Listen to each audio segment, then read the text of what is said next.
Bonjour, mon nom est Daniel Mars, agronome au service à la clientèle chez Dow Seeds. Aujourd'hui, je vais vous parler de la nodulation dans le soya. La nodulation du soya provient d'une bactérie, le Bradyrhizobium japonicum, qui a la propriété de fixer l'azote de l'air. Les bactéries fournissent de l'azote à la plante et en retour, celle-ci leur fournit des sucres. C'est ce qu'on appelle une symbiose.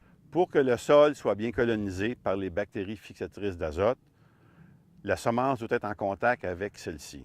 L'inoculant peut être appliqué directement sur la semence dans un centre de conditionnement, ce qu'on appelle de la semence pré-inoculée, ou bien à la ferme lors du semis, ou bien dans le sillon directement sur la semence. On retrouve l'inoculant sous trois formes, soit liquide, ou en poudre, ou bien granulaire.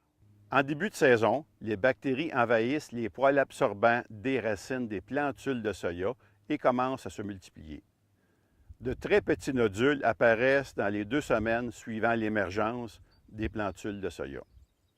À ce stade, les premiers nodules sont près de la racine principale.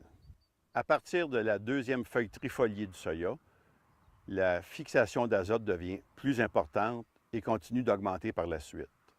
Une nodulation fonctionnelle peut combler jusqu'à 75 % des besoins en azote des plants de soya.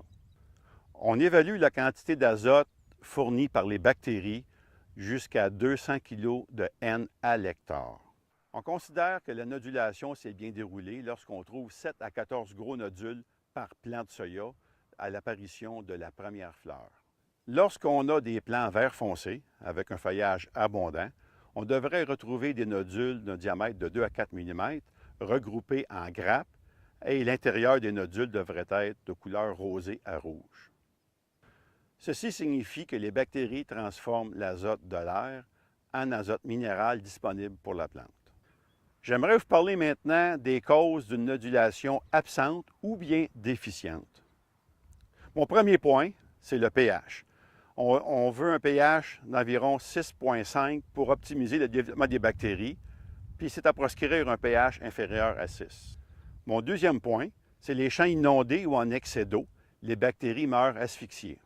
Dans le cas d'une inondation prolongée, peu de bactéries survivent. Il faut donc considérer ce champ comme étant une première année en soya.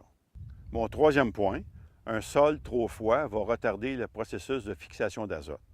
Idéalement, les bactéries fixatrices d'azote vont préférer un sol à au moins 25 degrés Celsius et entre 15 et 25, on va tout simplement retarder le processus. Mon quatrième point, c'est la sécheresse en début de saison. Dans les pires cas, les bactéries peuvent mourir, mais généralement, le processus va être retardé de quelques semaines et tout va redevenir normal vers la fin juillet, début août. Dans le cas des semis directs, avec une abondance de résidus de culture en surface, le sol plus froid et des sillons moins bien refermés peuvent contribuer à retarder le processus de fixation d'azote. Mon cinquième point, lorsqu'on a une teneur élevée en azote dans le sol provenant soit de la matière organique ou autre source, la plante va préférer utiliser l'azote disponible en premier avant d'activer le processus de fixation. Mon sixième et dernier point, les bactéries sont des êtres vivants sensibles à la chaleur.